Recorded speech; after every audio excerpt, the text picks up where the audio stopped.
Welcome all. It's a great pleasure to have everyone here for what promises to be a pretty special event. Normally, I would spend a substantial amount of time introducing our speaker, or at least the person who we're going to have a conversation with, Ram Guha. But really, in this case, I don't need to, because as many of you are aware, Ram is one of India's foremost public intellectuals, and many of us have come to many of the things that we're doing through Ram. He's had a history as he's been a historian of this country and understanding India's modern history in ways that very few have, an environmental historian as well. And for many of us, through cricket and our interest in cricket, we've had our first introduction to Ram. Let me say personally, it's a great pleasure because we were just discussing this. Many years ago, I did my undergraduate by correspondence, and Ram taught me sociology at that point of time. And the way he taught me sociology was I would go to his home, he would pick up a book, and he'd say, take this book, come back next week and we'll discuss it, right? And that's what we do. We did it for a semester or two. But it also speaks in some ways both to Ram's generosity and also his kind of liberal spirit as a teacher. At that point of time, I learned a lot, and he really related with me as if I was a peer. And so it's really wonderful today to be able to have Ram with us. And unlike in other times when we'd have Ram discuss a book and a set of ideas, what we're going to do today is discuss Ram's life as an intellectual and as an academic. And to do that, we have three faculty, Amit, Varuni, and Aditi, who you all know. And they will take turns discussing various aspects of Ram's life with him. So with that, welcome, Ram. Okay, we'll start with Amit, and maybe you can begin up. I actually want to start by asking you about the environment. So I have a couple of questions. I'll just start with one bipartite question, if I may. So your work on the environment has ranged from the very local, as in Unquiet Woods, also to the global. You've written a book that's a global history of environmentalism. So you've kind of traversed these very different domains.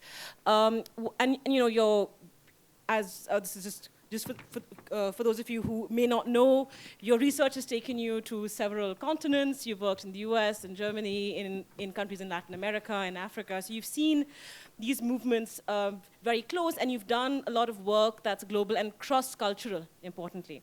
So the question I have is a very broad one, is about how in your work and in your career as someone working on the environment, have you seen local and global dynamics interact? Specifically, are there cases where there have been local movements in tension with broader global environmental movements? If you have specific case studies or examples, I would love to hear.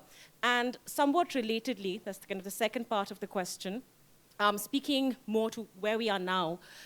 So you've written a little bit about how there's a danger in this kind of wholesale borrowing, as happened with some deep ecologist movements like the Chipko movement.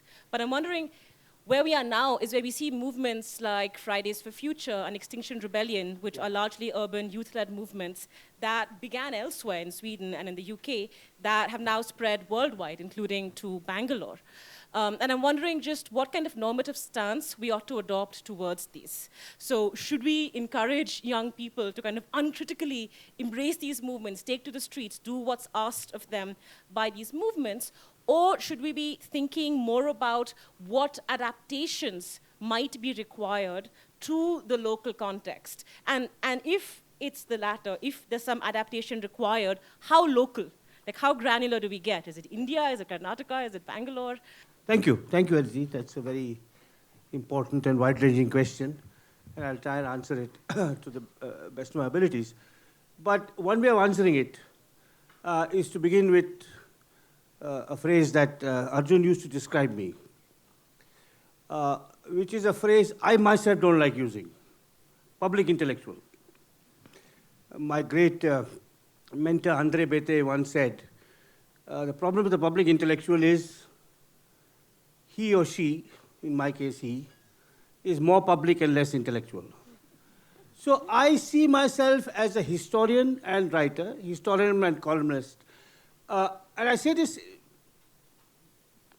I'm absolutely fine. See, how other people describe you is their prerogative, and they may be more accurate in how you see yourself. So maybe I actually am a public intellectual.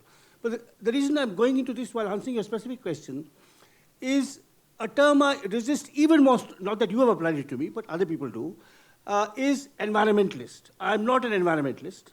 I'm a scholar of the environmental movement, which is where your very important and penetrating question is coming from.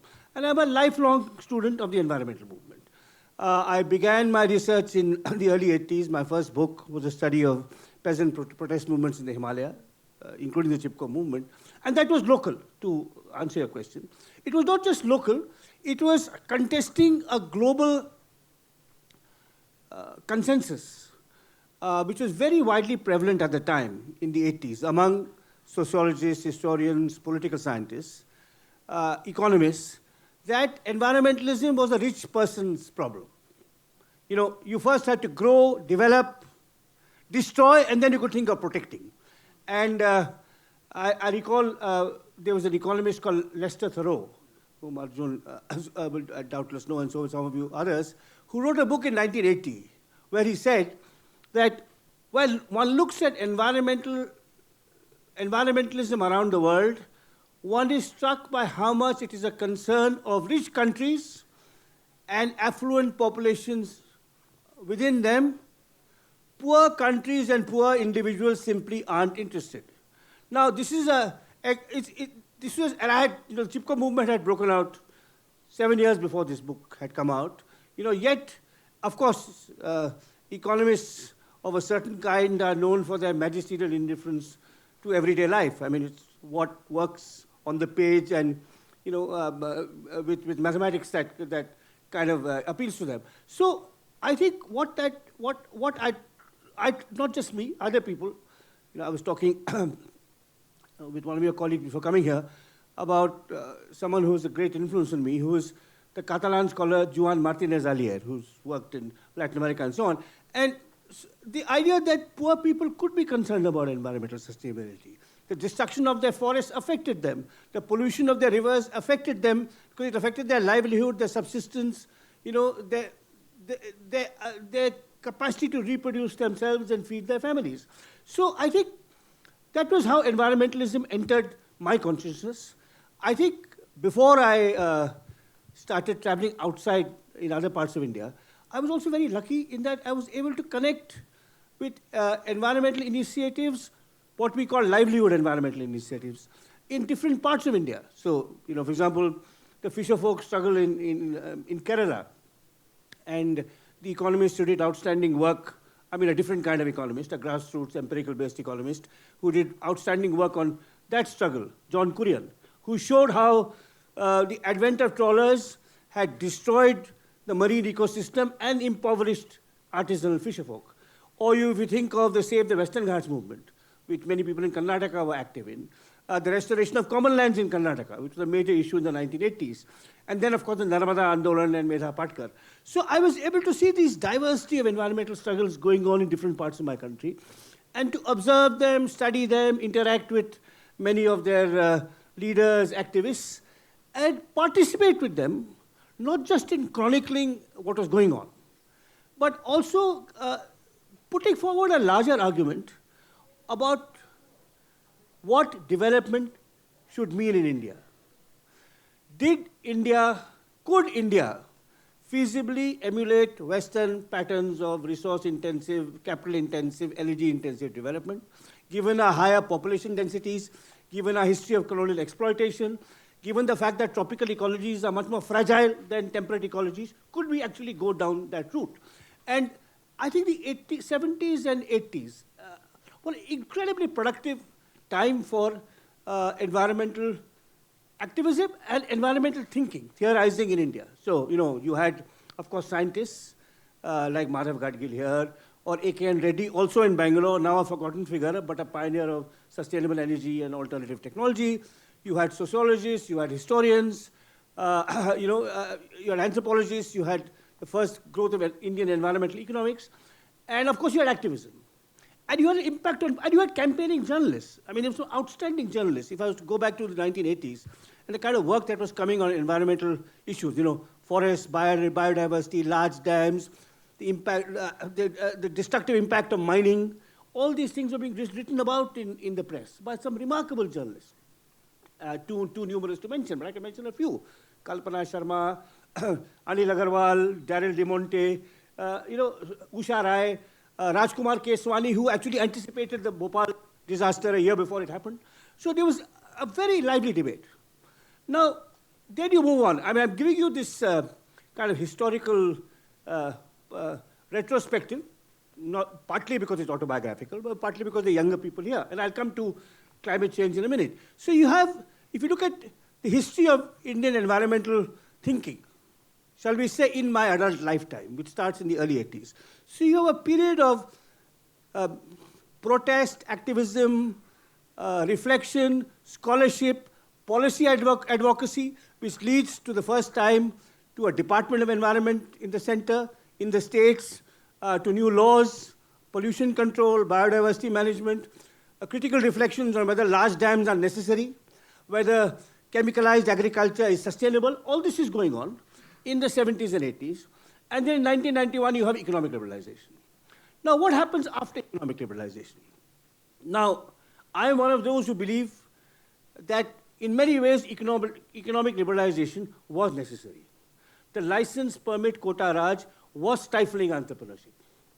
I am not nostalgic for, the Nehruvian state command economy, still less Soviet economics. I mean, I believe quite a lot of that was necessary. And one beneficiary of economic liberalization actually is this wonderful university. And many other things, which would not have been possible. So you needed a dismantling of quite a lot of state control. You need freedom for entrepreneurs to invest, to choose what to do, how to do it. But you still needed environmental safeguards.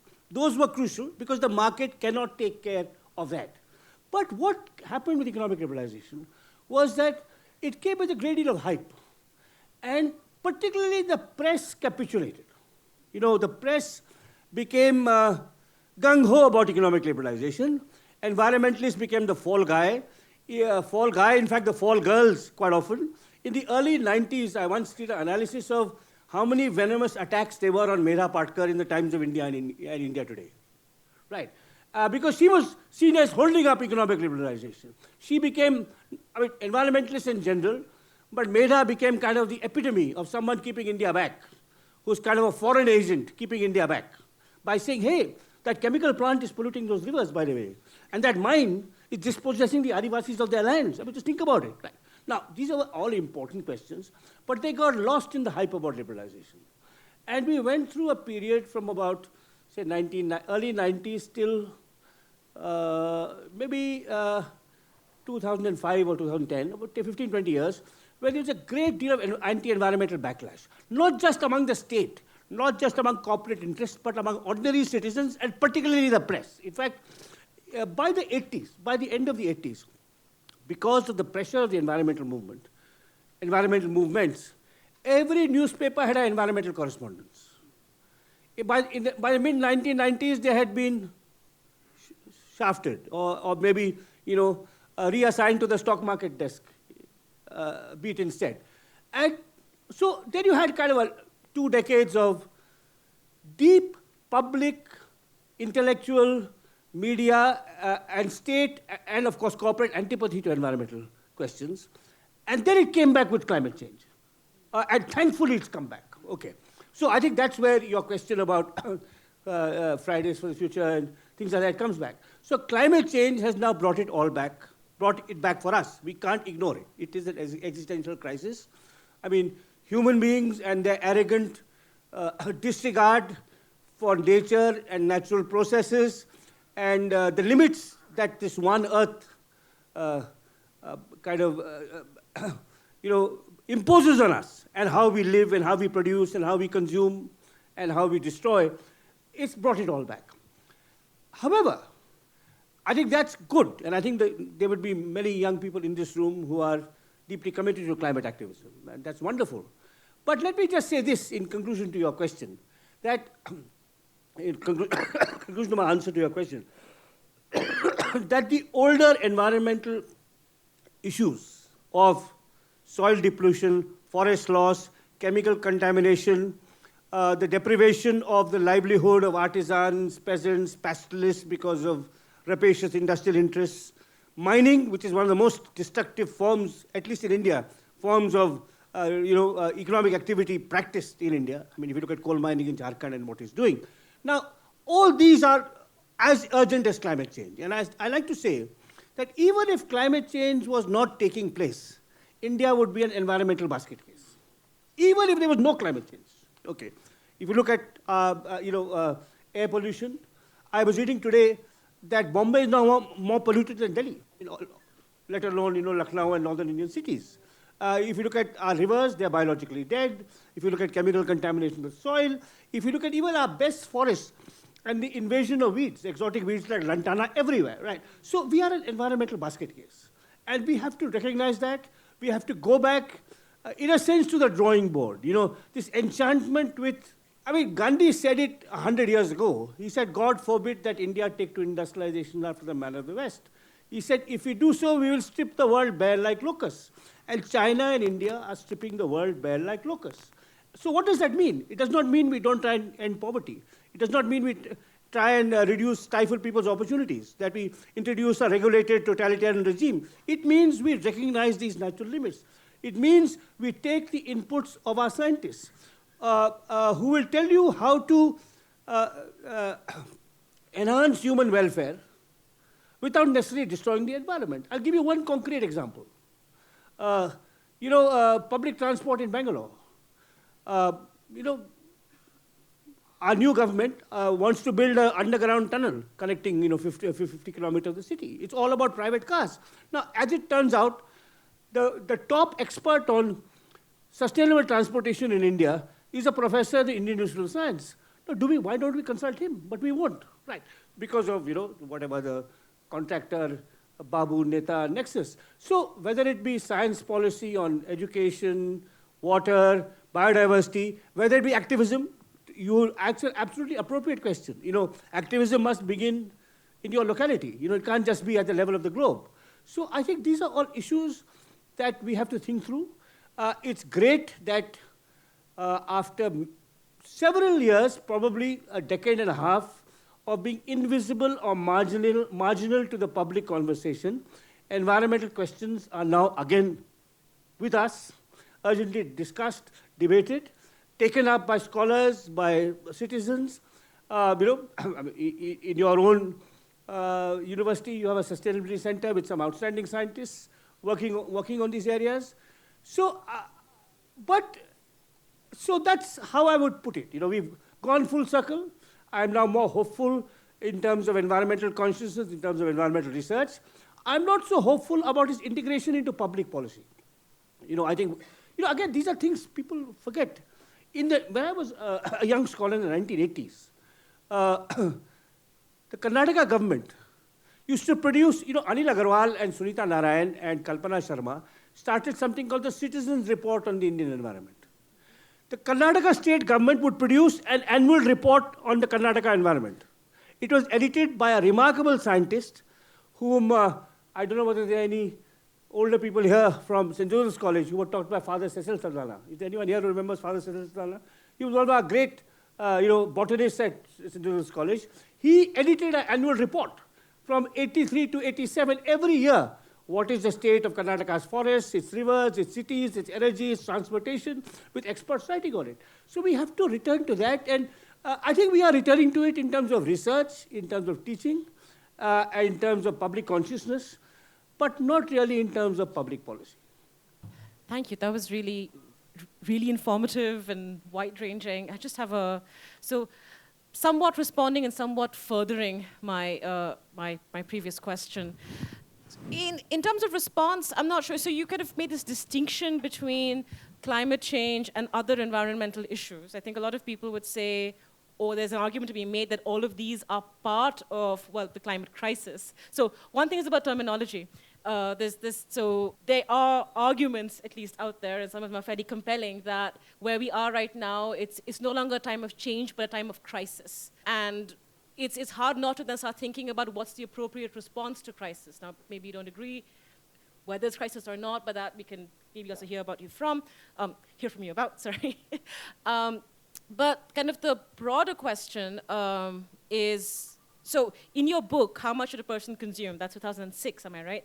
Yeah. So in the last chapter of that, you talk about these, well, you bring in this terminology fairly earlier in the book, but you come back to it, these three, you call them, I think, socio-ecological classes, right? You talk about the ecosystem people, who are, I think, 2/3 of India's agrarian population. Then you talk about the omnivores, who are the middle class, the businessmen, the industrialists. And then you talk about the ecological refugees, the people who've been displaced by these larger projects of development. So, I mean, and I think, but in terms of solutions, right? So on the one hand, you think you kind of dismiss what I think you call, I think it's economic romanticism, the idea that we should all be omnivores, we should all consume as much as we can. As you've just been saying, India and China doing that would spell disaster, so that can't be the solution. But then you also kind of dismiss this more kind of ecological romanticism that's more about kind of, you know, and that's something about, say, Gandhi's dream of this agrarian India and all of its, you know, sometimes, and its 7 lakh villages. And so that also you think that's not the solution. But the solution you do put forward, and this kind of also ties into what you've just been saying, has a lot to do with policy measures. You talk about the need to tame the market, because one has to think about it. You talk about the need to decentralize democracy. And these all seem like really good measures. My worry, though, I mean, there are kind of two things which you don't quite tackle head on, and I'm wondering if you want to respond to that now. It's been, 17 years since that book came out. Do you still think that those are the measures we need? Because you propose those as measures to empower ecological refugees. Right? I think that's somewhat how you put it. Two things. One is, doesn't it ask too little of the omnivores? Because in a way, the idea is we change policies in such a way that then people will gradually maybe trickle down to their conscience and they'll want to consume less. But will that actually work? Do you think, and just really, then the second thing, and that's stuff that's been happening recently, and this in a way ties in a different way to Gandhi and to Thoreau, is the idea of civil disobedience. And all of these activist movements that, you know, people who are engaging in various forms of ecological civil disobedience because of their hopelessness, because of the hope they've lost with public policy. Do you think that this is a good way to move forward? Yeah, so that's again a series of very important questions. First, it is a crisis. So, but I think, again, different forms of often very serious environmental degradation that damage human life, not just non-human life, are occurring independent of climate change. So they're interlinked. The climate crisis makes the general environmental crisis more acute. But often it's a mistake only to talk about climate change. And I think, you know, this is something to do with partly our research agendas are driven. You know, you'll get more money to do research on climate change than on sustainable water policy. Water is really the absolute crucial resource that will be a constraint on how India goes forward. And much of that is not connected to climate change. So that's one thing. Now, regarding, you know, the argument in the last chapter of how much should a person consume, again, I am not a scientist, not a technologist, not even an economist. So I hesitate to go into a policy prescription. But I can just say my sense is you cannot have, I mean, the utopian dream of Karl Marx was that everyone would, you know, be prosperous. I mean, and they would be so prosperous that, I mean, in the famous line in German ideology, you know, they'll be fishing in the morning, reading Shakespeare in the afternoon, playing the violin in the evening, and so on. Right? That's the classical dream of Karl Marx. It's also the classical dream of neoclassical economics. I mean, that's where economists of left and right are joined. I mean, they don't believe in restraint. I mean, they believe that because I think partly because they're driven by a kind of technological utopianism. Either the market or technology will solve all problems. And that remains. So I was, you know, a couple of days ago, a new book on climate change arrived at, you know, a publisher sent it to me.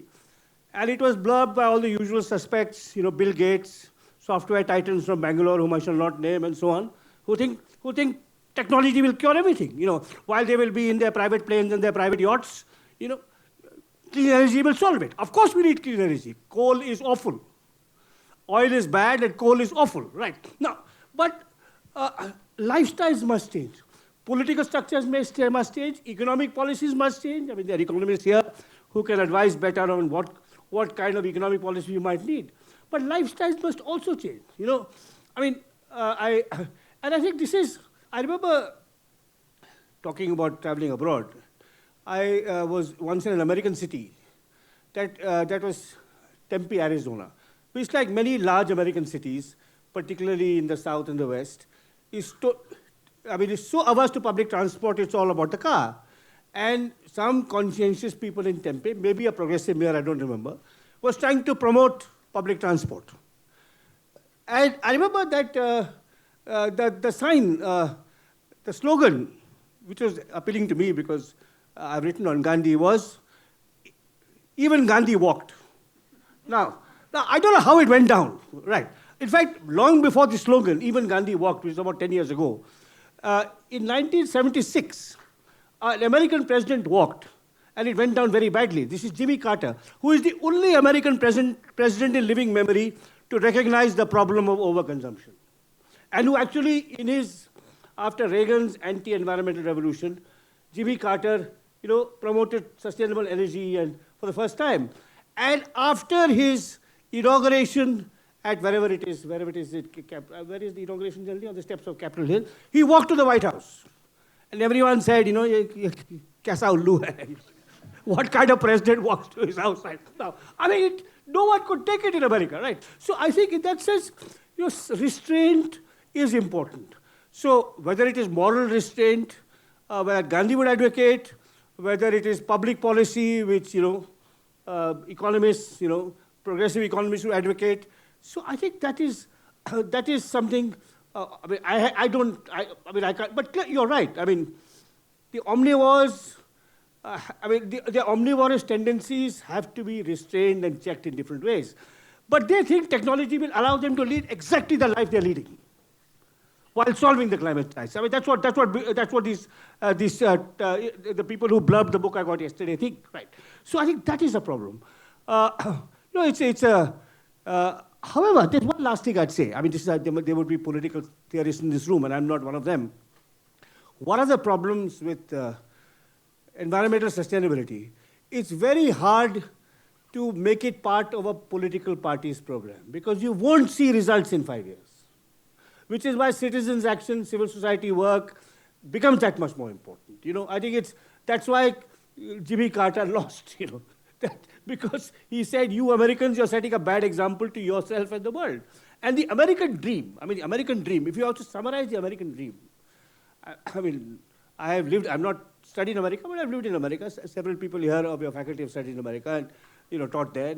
The American dream is essentially this, which is now coming up against the kind of the problems of the dream.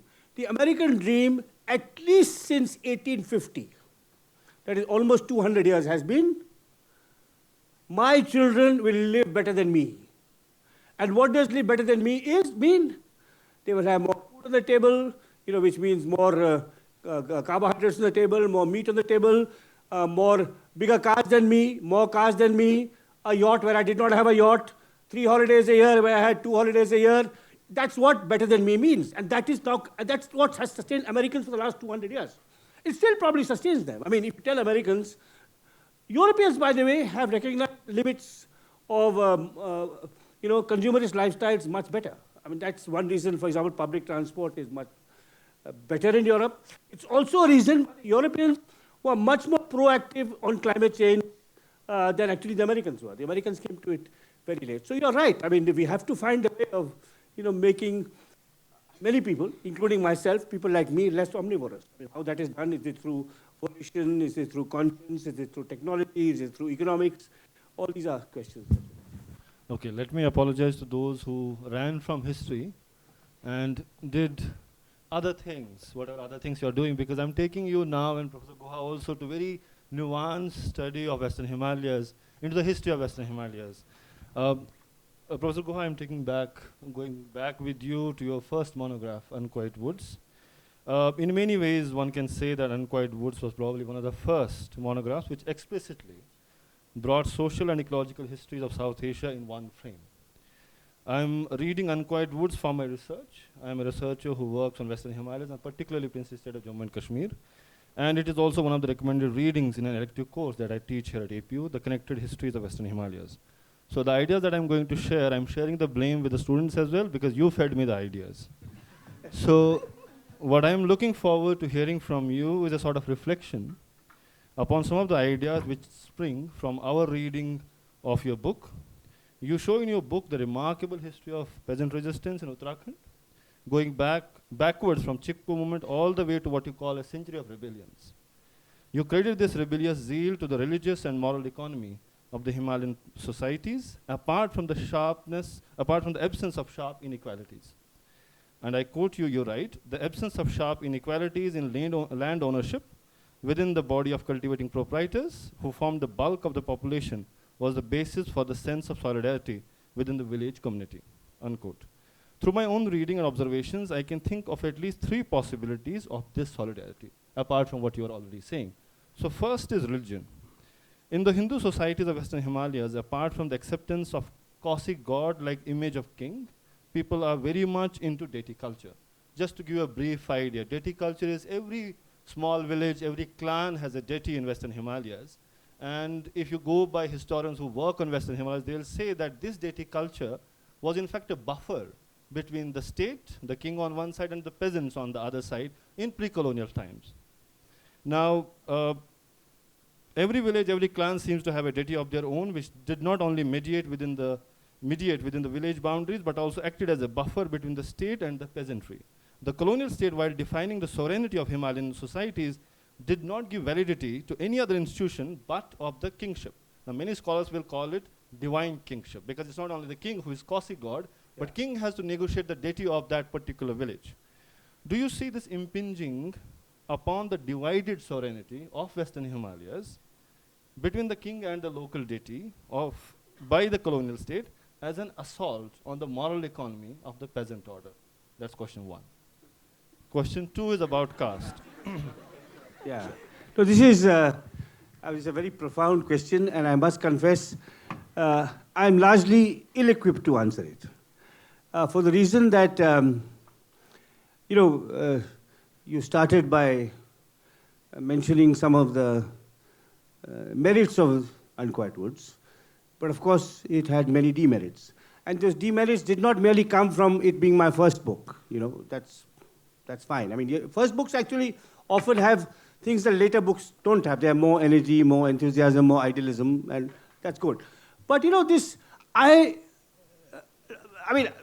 I'll explain why while this question of yours is very important, very penetrating, and why it basically I'm LBW on the back foot. Okay, it's a sharp off break that catches me unawares, and I'm LBW on the back foot. So it's this that and it goes back to my own how do I put it? Scholarly training. I studied sociology. And originally, I was going to do a multi-sited ethnography of the Chipko movement. And sociologists don't do archival research. But early on my research, I stumbled upon some evidence of so the Chipko movement happened in the 1970s. I was going to study I started my fieldwork in 81. I was going to study its evolution in the last decade, go to 8 or 9 villages, and study the local context, including village culture, possibly even local deities and so on. And then I discovered that there was a movement in the 1920s, and then I went back to the 1870s, and I became a historian and abandoned the field for the archive. So, in that sense, the kind of, you could even say, even the kind of anthropological knowledge that other historians of the Himalaya have, say Chetan Singh, for example, whose work you would know, or a religious studies person like William Sachs, right? I like it. So I can't answer your question because, frankly, I'm ignorant. I mean, it's a fascinating question. I mean, I did in my book talk about divine kingship and the ruler of Thierry Garhwal, and I critiqued ideas that kingship was secular, which is an argument that Romela Thapar and Louis Dumont had advanced. I said that's not true in the Himalaya because the king is the embodiment of Badrinath, and he has that kind of mystical character to him, as did the king of Nepal, as did kings in many other parts of it, including Bastar, for example, and so another part, right? So there is that sense. But the mediation between the king and the village deity and the peasantry That's something that, I mean, it's a fascinating question that conceptually escaped me, which you have brought to mind. I mean, I kind of, after reading William Sachs and others, it kind of started entering my consciousness. But that would be my honest answer, that, you know, I can't give you an adequate answer. It's a limitation of my work. Because my work was more historical and less sociological, because it was more ecological and political and less cultural and religious. Can I ask the other question? Please. Okay. The other question sort of combines Ambedkar and Marx. I'm trying. I don't know. As you show in your work, Himalayan societies are marked by the absence of middle caste. Yeah. So both Vaishya and Shudra castes are missing from the Himalayan landscape. So you can think about 60-70% caste proportion is Brahmins and Rajputs.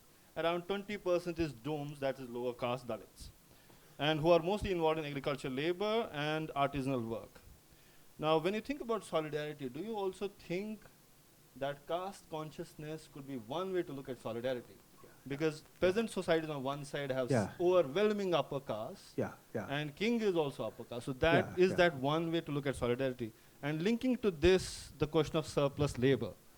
And here I go back to the ecology question. So Himalayan landscape and ecology puts fetters on demography itself.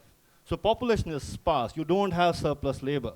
So despite only 20% population of lower caste, you can't practice caste the way you practice in the plains. Correct. So on one side, there is a caste consciousness, but on the other side, you don't want to antagonize lower caste so much. Correct. So Professor Guha gives examples of a protest where two people are killed. He names two people, and one is a kinsman of the king, and one is a doom, a lower caste. Both of them are killed in a protest. So it's a very strange kind of thing, right? On one side, you see consciousness, which is very caste consciousness. So peasant consciousness in itself doesn't mean anything. It springs from something. Caste, religion, culture, geography, right? So I'm thinking about caste consciousness here. But on the other side, when I think about the surplus labor, which is not there in Himalayan societies, so you don't want to push lower caste to that extent that they don't form any part of your, any kind of economy or political system. So both things play their part. And can you see solidarity also developing through the lens of caste in this kind of protest, which you call century of rebellions? So I think if you look at pre-Chipko, now if you look at, again, what I argue and what you confirm, is that what is distinctive about Uttarakhandi society, and to some extent Himachal, I don't know Kashmir. Kashmir, of course, has a different religious configuration also historically, and even in the present. But if you look at the difference between, so Uttarakhand, when I wrote my book, was part of Uttar Pradesh.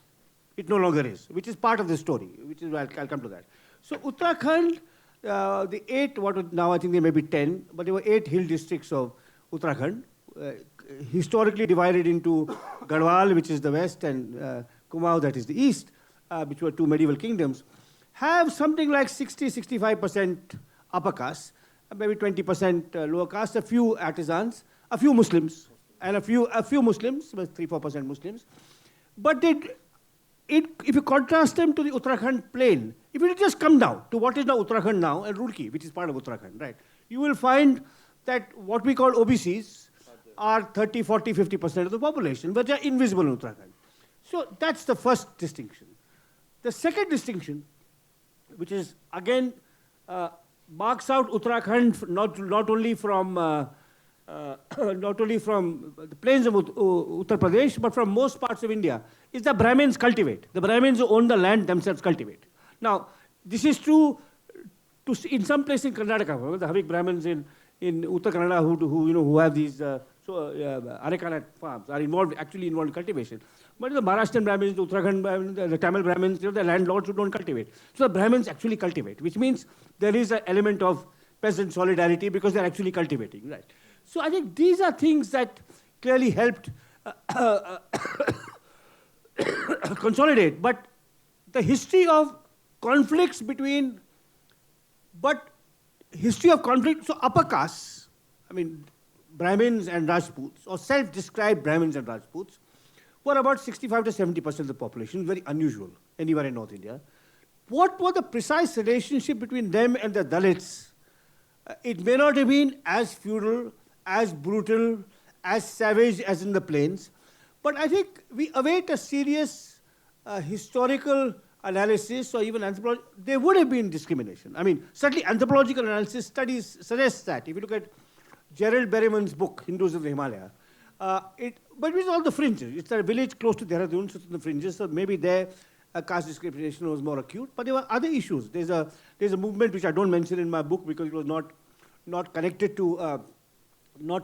to forests, was a movement of Dalits called the Dola Palki Andolan, right, which you know about, right, which is that the Dalit bridegroom should also be carried in a, in a palanquin, which is denied to them.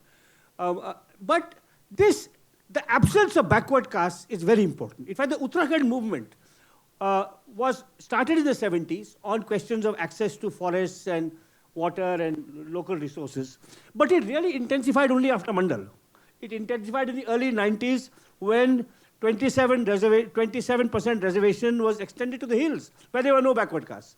So in a sense, yes, I mean, that is certainly the case. I mean, I don't know, Kashmir must be, I mean, I don't know much about Kashmir.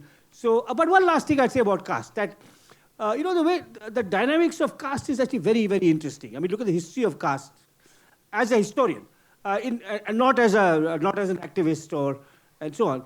In the hills, so you had, I mean, if you look at the Uttarakhand Himalaya, you have really what we've been talking about so far, Amit, is the middle ranges, which have about 80% of the population, which are dominantly, as you've discussed, Brahmin, Rajput, peasant, with some Dalits. But you had, in the foothills, you had hunter-gatherers, the Bhoksas and the Tarus, who were eliminated, more or less eliminated after DDT came and malaria, and the Sikh peasants came in. And in the upper reaches, you had the Bhotias, who are pastoralists. Now, there's a very interesting story there. So these are Bhotia pastoralists who are in the upper reaches of the Himalaya. And they would trade with Tibet. I mean, they had a very lucrative trade with Tibet before the border closed.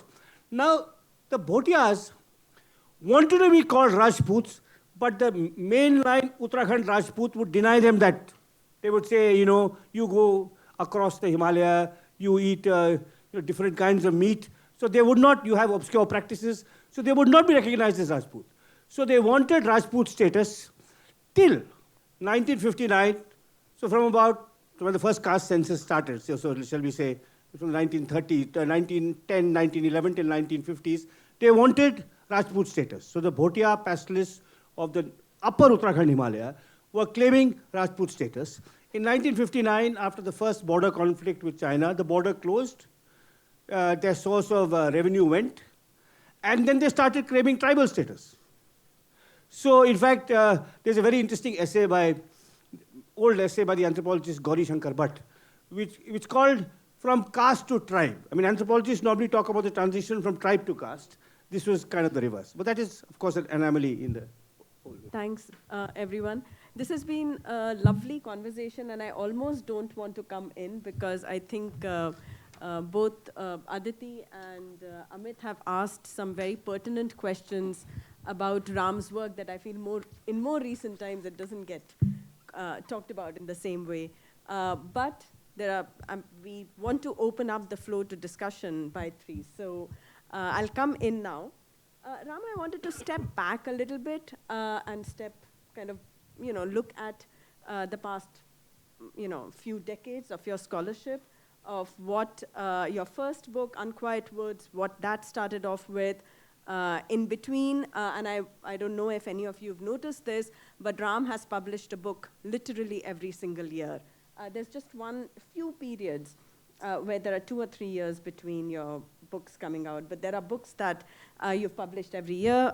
You've been publishing on a range of topics, and it's quite breathtaking. Obviously, there is the stuff that you do with environmental histories, and you've remained grounded in that, but your amazing work is on cricket, and I remember something that you say, cricket unburdened you. There's that term that you use, writing about cricket unburdened you in some ways from writing just purely these academic kind of monographs and other works. You've written biographies. We haven't yet talked at all about biographies. That's fascinating, 45 minutes into the conversation. And in many ways, you've also been a part of thinking about how the nation has grown. Sometimes I think of you as a biographer of the nation, in fact, in many ways. So I wanted if you could reflect a little bit upon this journey of yours, from your first book in 1989 to your most recent book in 2022. As a scholar, as a writer, you've asked me not to use the term public intellectual, so I will not. Writer is fine. Writer is fine. As a writer, so I would love to hear your own reflections of this journey. Maybe from the perspective of what you gained, which we all know, and what we've gained, which we all know as readers, but also if there's anything at all that you think you lost in this long journey of yours. Thank you. Thank you for that question. I'll have to answer it in a personal vein. I've been deeply fortunate in the people I've met. People who I've learned from, I've been mentored by, I've been encouraged by, whose criticisms have shaped me. And I've written about many of them in the past, in my collections of essays. For example, people like D.R. Nagaraj, C.V. Subbarao, Dharma Kumar, Andre Bete, I've written about many of them. Madhav Gadgil. I mean, there are many people, and I've really been very lucky. But if I was to answer your question about my rather meandering, complicated intellectual journey and the different kinds of books I've read, I would also answer it in terms of intellectual debts. I mean, I was able to do this kind of thing because I was fortunate in having people who guided me. And two people in particular. One I cannot speak of because she's my wife. And I cannot speak about her in public because she will forbid me from doing so. One day maybe I will write a very long memoir posthumously about all that I owe her, not just personally but also intellectually. But the other person who I will speak about, because I've actually just written a book on him. This was my first editor, an extraordinary man called Rukun Advani, who lives the life of a recluse in actually Ranikhet in the Western Himalaya. And he first made me a writer. So I'll say a little bit about, because often it's just not serendipity, it's just good fortune that apart from intellectual mentors, apart from family, I've had this extraordinary editor. So Rukun Advani was in Oxford University Press. He studied in Cambridge. He did English literature at the university. Then he went to Cambridge. Then he joined Oxford University Press. And one of his first jobs in Oxford University Press, where he joined in the early 80s, was to edit the volumes of subaltern studies. So among the things he's done is actually edit the volumes of subaltern studies and some of the finest subalternists.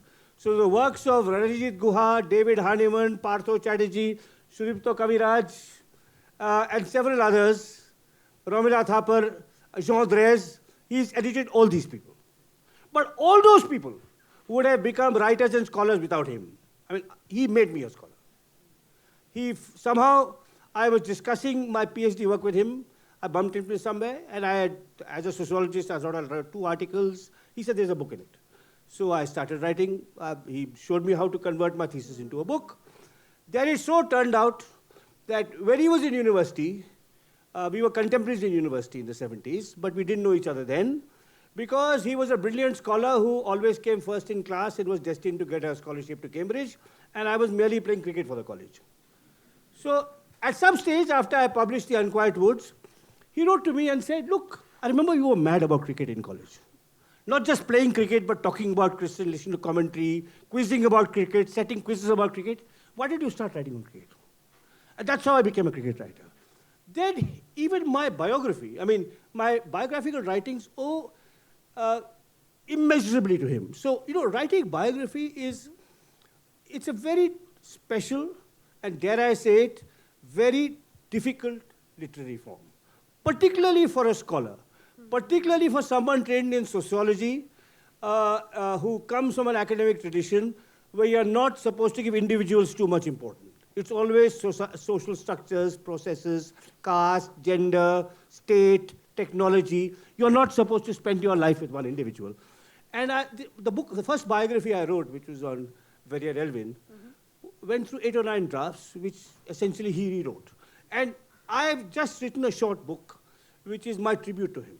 It's about, a great reclusive editor who is, does not, he then left OUP, went to Radicate, where he runs Permanent Black, which incidentally, just as a deviation, still publishes fantastic books, and since both ecology and the Western Himalaya were mentioned, 2 years ago, Permanent Black published a definitive history of the Chipko movement by Shekhar Pathak. And yesterday I got from Permanent Black an advanced copy of their latest book, which is a translation into English of the Hindi autobiography of the pioneering Chipko leader Chandi Prasad Bhatt. So he still publishes fabulous stuff, but he will not meet anyone. He hates human beings. Actually, the older he gets, he detests meeting human beings. He likes dogs, and he likes listening to Beethoven. And he can deal with his authors through the abstract medium of email. But on email, he's extraordinarily eloquent, witty, sarcastic, wicked, cruel. And in my book on him, many of these letters are also quoted, Sometimes savaging something I've written, sometimes savaging some other writer. So you'll have fun, hopefully reading this memoir. Because it's normally, occasionally you find editors writing about writers they worked with. But this, I think, is the first that a writer has actually written about the debt that I owe to this extraordinary editor. So in that sense, I would say that, so these different kinds of shifts in my writing life have largely been enabled by him. And I think and I've never really talked about him in public before. I mean, now I've written a whole book on him, so you can read it. I'd say something else I want to say. You said something about what did I lose or what did I miss. Now, that's something important. Anything. Huh? If anything. I did. If I was to look at what are my regrets, intellectual regrets. My main intellectual regret, it's a personal regret also, but it's more of it's both intellectual and a personal regret, more an intellectual regret, is my inability to learn more languages. When I was young, I should have, I am basically, I really speak 1.5 languages. I wrote an essay once where I talked about being, the difference between being emotionally bilingual and functionally bilingual. I'm functionally bilingual in English and Hindi, but not emotionally bilingual. Hopefully, many of you are emotionally bilingual, and some of you may even be emotionally trilingual and quadrilingual. For example, the late, great Girish Karnad. His mother tongue was Konkani. He wrote in English. He wrote in Kannada, I beg your pardon. His mother tongue was Konkani. He wrote in Kannada. He spoke and wrote flawless English. And I once was on a flight with him where he was correcting the language of the Marathi translation of his Kannada play. Okay, now, so he's rare, but most people are at least emotionally bilingual. I'm functionally bilingual, which I think is a great loss. Ideally, I should have learned a third language, or at least kept going at my Hindi. I think I'd say that I think, and whenever I meet young scholars, what should I do? Should I go do a PhD here? Who should I visit? I say, whatever you do, learn another language. Whatever you do, who you work with, what topic you do, that's secondary. But if you're in history, sociology, anthropology, literature, and of course personally too. Personally too, what a language gives you. It gives you a window into another world. Now, my Hindi is good enough for me to appreciate the language beautifully spoken. So recently I was hearing 2 long interviews by 2 Hindi writers, 2 bilingual writers who are actually as fluent in English as me, but who speak and write in Hindi. One is the poet Ashok Vajpayee, and the other is the kind of polymathic Kumaoni international relations expert and foodie Pushpesh Pant. And it's the joy it gives me to, I know enough Hindi to do that, but nothing else. So I think that would be, and as it's a personal deficiency, it's an intellectual deficiency. I think my work would have been richer if it had more Hindi sources. And if maybe I had also learned Marathi or something else, Well, thank you. I did want to ask you about Indian historiography and how that has changed. Yeah. Do you want to take that question in a short time, because we want to open it up? And before that, I think Arjun would. Yeah. Okay. So your early work, you engage a lot historiographically. And your later work in many ways shows a historiographical engagement of the great men of history, kind of a thing. I just want you to also think about what has changed in terms of the perils of Indian historiography between, let's say, 1989 to 2022 that you're writing. You've spoken a lot about more recent historiographical challenges coming from Hindutva histories, of course, but also, in many ways, what has changed in the last 30 to 40 years? Where is the ground that has shifted? And what can we do about it? Would it be more useful for all of us to think about engaging in public histories in a much more meaningful fashion, for instance? Absolutely. So I'd say overall, Indian historiography has, I think, become richer, more nuanced, more invigorating, more multidimensional than when I started, for sure. Then people working on very different kinds of fields, more interesting, innovative way, often from less privileged backgrounds. They're not all from St. Stephen's College and JNU, right? So I think all that is very nice. But I do feel, and this is what you ask about public history, I do feel more historians, many more historians should write for a general audience. And this is because I feel, this is what I feel that history is a branch of literature and of social science. It's simultaneously a branch of social science and a branch of literature. There are two, so you have on the one hand popular historians who write, sometimes of course they write badly, but I'm going to forget them. But you have some historians, usually foreigners who write on India, who have a natural facility with English, write beautifully about our past. Including on medieval period, or the ancient period also, on Ashoka, on the Mughals, right? And they write, or on Himalaya, there's some popular historians, mostly from the West, have written on the Himalaya. But there's no social science. There's no stuff about society, politics, the state, the landscape, cultural conflict. That's kind of largely missing. It's a charmingly written story. On the other hand, you have historians who are social scientists, who want to write for their peers. And I think that's a big mistake. I think history is both a branch of social science and a branch of literature. And the greatest historians, the historians I most admire, have been both. And actually, many Indian historians today, of my generation, could write for a wider audience, but they don't. If you take my great contemporary Sanjay Subramaniam, who is not just a magnificent scholar, but a fine prose writer, but he resolutely refuses to publish books with a normal trade press. He will only go with Harvard University Press or Yale University Press, which I think is a pity because his work is so brilliant and is so beautifully written too. And I'm mentioning him because he won't mind my mentioning him, because I've told him this in private many times, right? But I could say it about many others too. So I think that is something that's very important. History is a branch of literature. So writing clear, and so is anthropology. I'd say again, anthropology and history are two social science disciplines or humanistic disciplines where the complexity of your thought, the nuance and depth of your research can yet be communicated in everyday language. This is not true of economics. It's not true of philosophy. It's not true of physics. It's not true of genetics. It's not true of mathematics. Where the really complex and original research you do, you can't tell me what it is, right? You'll have to speak to your peers. In history and anthropology, that is not necessary. And I think that's something which too few, I think more younger historians will not recognize this, because otherwise they will leave the field open for enterprising amateurs or charlatans or bigots or ideologues, which is what they've already done.